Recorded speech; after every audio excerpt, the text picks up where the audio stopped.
వీర వెంకట సత్యనారాయణ స్వామి వారి సన్నిధిలో తొలి ఏకాదశి రోజున భక్తులు అధిక సంఖ్యలో వచ్చి వీర వెంకట సత్యనారాయణ స్వామి వారి వ్రతాన్ని ఆచరించారు.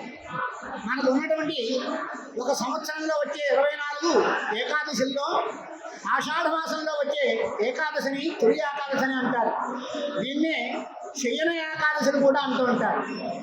భగవంతుడు శ్రీ మహావిష్ణువు యోగనిద్రలోకి ఈ ఏకాదశి నుంచి ఉండి చాతుర్మాస్య దీక్ష కార్తీక మాసంలో వచ్చే ఏకాదశి రోజున ఆ యోగనిద్ర నిర్వహిస్తారు. కాబట్టి దీన్ని శయన ఏకాదశి అంటారు. అందులోనూ దక్షిణాయనకు ముందు వచ్చే ఏకాదశి కాబట్టి దీన్ని తొలి ఏకాదశి కూడా అంటూ ఉంటారు. తొలి ఏకాదశి మహాపర్వదినం. ఈ పర్వదినాన్న విష్ణు సహస్రనామ పారాయణ చేస్తే చాలా విశేషమైనటువంటి ఫలితం. అందులో సత్యనారాయణ స్వామి వారి సన్నిధిలో చాలామంది భక్తులు విశేషంగా వచ్చి సత్యనారాయణ స్వామి వారి వ్రతాలు ఆచరించి ధరించారు. జై సత్యదేవ. తెలుగులో ఫాస్టెస్ట్ న్యూస్ యాప్ ఇప్పుడు కొత్త అవతారంలో 5 సెకండ్లోనే పూర్తి వార్తా సమాచారం మీ చేతిలో.